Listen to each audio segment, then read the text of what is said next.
पियवा से नीक बात कियवा हो अरे कि कबहू बेमार ना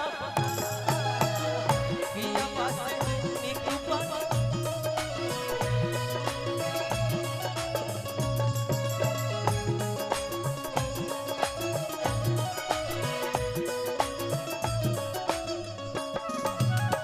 रात भर करी तैयारिया हो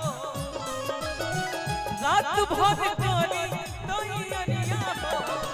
तो बहुत तैयार पियवा से नीक बात कियवा तो बहुत बेमार ना होला तुझको भुला दिया क्या सजना तुझको भुला दिया वादा किया हंसाने मुझको रुला दिया क्या सजना तुझको भुला दिया क्या सजना तुझको भुला दिया पियवा से नीक बात कियवा बहु बेमार ना होला ई चोलिया चर चर चर के लहंगवा सर सर सर के ई चोलिया चर चर चर के लहंगवा सर सर सर के जो बनवा ने उता देता पलंगवा सूते भर के जो बनवा ने उता देता पलंगवा सूते भर के औ बाबा के देखो बाबा हिलाता है ए बाबा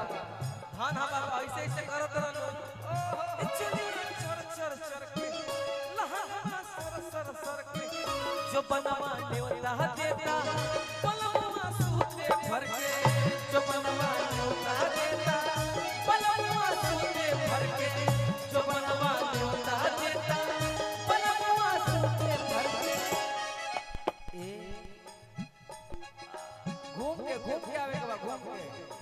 हां कसी कसी धरिया कवरिया हो कसी कसी धरी कवरिया कसी कसी धरी कवरिया मुआ नाई पार ना होला पियवा से नीक बात कियवा हो बहु बेमार ना होला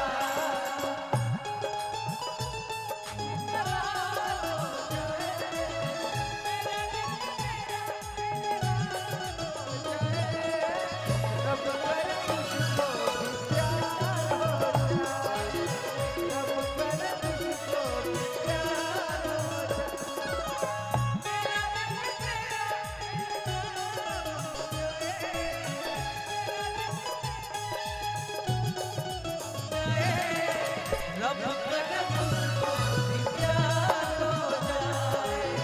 रब करे मुझको भी प्यार हो जाए पियवा से नीक बात कियवा तो बहु बेमार ना होला वाह अरे उठिए बहुत बहुत धन्यवाद जे मौसम मूड बनावे चलल अखियां में आवे जे मौसम आई लव यू बहुत प्यार बोल बता 10 12 का ठहरा नाम लिख दो अभी बोलो आई लव यू अरे love you love you love you love you love you मेरा भाई आप लोग हैं तो हम लोग जिंदा हैं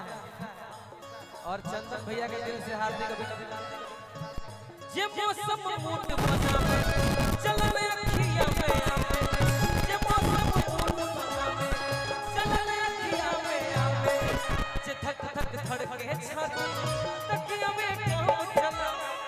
जे धक धक धड़के छाती जे धक धक धड़के छाती